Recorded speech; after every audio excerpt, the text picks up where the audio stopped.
Hey there, Mark with Body Outfitters, taking you through upper body workout 1 with 1 kettlebell. We're going to be doing press or horizontal movements with your upper body, and we're going to do a little bit of ab work too. It's a really simple 4-exercise circuit that we're going to do for strength, and in lieu of having heavy weights or progressive weights, I'm going to show you a couple ways to make this harder. If you've already done a workout or a warm-up, then let's get going. One, to introduce the moves, I'm going to start from the knees. I can do body weight from toes push-ups, but I'm going to start from my knees to work on the technique, because we have a kettlebell here on the ground. I'm going to set it, actually tip it away from me to its most stable, at least resting position, but there's still going to be some instability. I'm going to put my whole palm on there, set the other one up in a push-up position next to it, and again from knees, work so that I'm actually uneven with a little more of an elevated right side. Work through 10 repetitions, again from knees to prime this. If you want to teeter-totter and let your feet come with you, that's fine. Once we've done 10 repetitions on one side, we're going to roll that kettlebell to the other side, or you can move you to that one to do again, prime this. If you find that that was already challenging, then you might have found your workout position for the remainder of the workout. Again, heavy palm, make sure this kettlebell is nice and secure. For reference, this is a 26-pound kettlebell. Again, press through the other side, 10 repetitions, prep this motion. And if this feels like a workout to you, then you can do your prep with a countertop and a really light press variation if you go to your kitchen countertop. Good, that's exercise 1.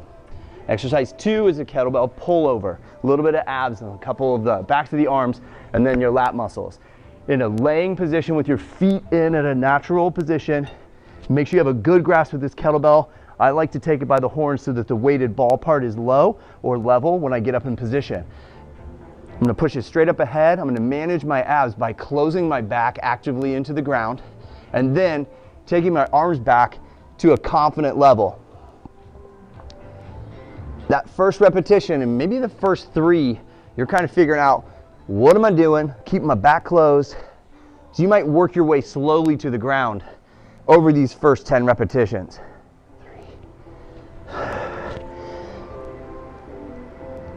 4,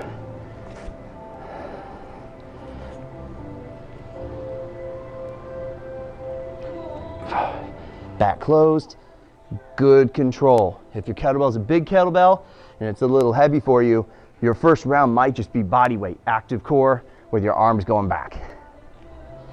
We're moving slow and steady.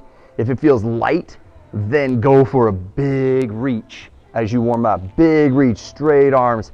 Turn the kettlebell so your range of motion is big. Now we're going to do a kettlebell crunch. Okay? Level 1 would be to keep your hands out. Crunch as high as you can with a little hold. Good pause goes a long way. Times 10. Incorporating kettlebell into this, the weight out here is actually going to counterbalance you, let you come a little higher. So if you want to work range of motion, or if you want it to be a little more challenging, push the kettlebell straight back up,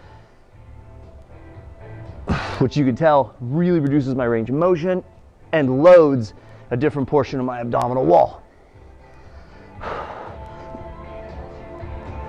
Next thing is to introduce mountain climber. Mountain climber, push-up position, palms under shoulders, toes back, good braced core. You don't have to aggressively tuck here in a plank, but you want your body in a steady position. And again, round 1, figure out what you're doing. You're going to have a little bit of abdominal carryovers. I'm counting on it. Go through 20 repetitions.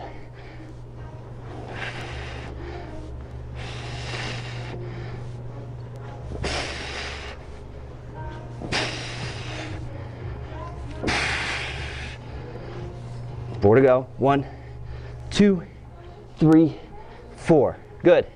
Now into our working set that will be the remainder of this. I recommend doing this 3 to 4 series, but I'll review that in a second. Again, my kettlebell is going to go on the ground, tipped away from me, secure palm on it. Now I'm going to either go to the knee level. If that's your intensity, you should have learned that from the last time. And now, or you can try toes. Toes together is harder than toes wide because of stability. All the way down, all the way up. If you got to pause, it's going to be more intense. 10 repetitions per side.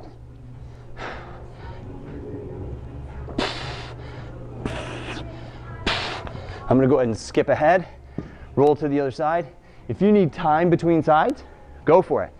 This is a work till you can't and rest until you can mentality for this workout. We're not running it for time. Trying to get through with quality and intensity so we can keep growing strong. Again, try 10 on that side. I stopped a little short because I want to show you the next progression. Feel free to pause it, finish your set, and then jump back in with me. We're at pullover again, backs actively closed.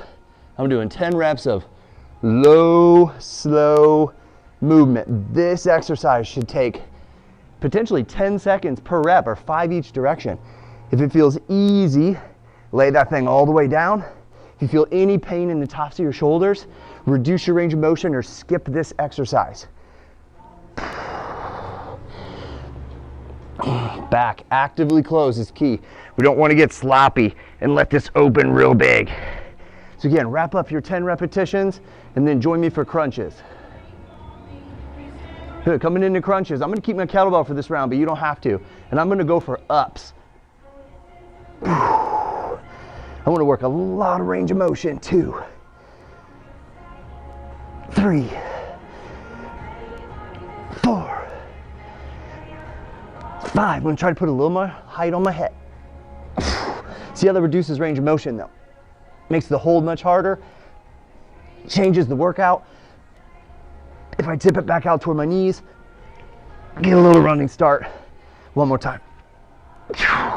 Good. Now, from the transition speed standpoint, I do like to go from crunches into mountain climbers a little fast so I can keep my abdominal tension and burn going.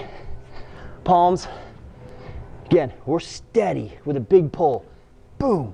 Like you're trying to pull that knee up underneath your body. Boom. Boom. Do 20 repetitions.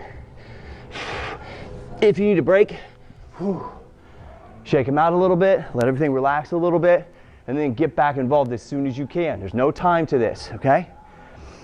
So, moving into this, do another full round, modify your intensity, use the kettlebell, don't use the kettlebell, but work on the quality, don't lose the quality, work on being steady through this, and hopefully you get a really good workout. And again, if you're just getting started with this, this pairs very well with our video that is the lower body one, that is lunges and split squats plus row. There's not a lot of carryover between those if you want to make a complete body workout in about 30 to 35 minutes. Thanks for joining us. Appreciate you. We'll talk soon.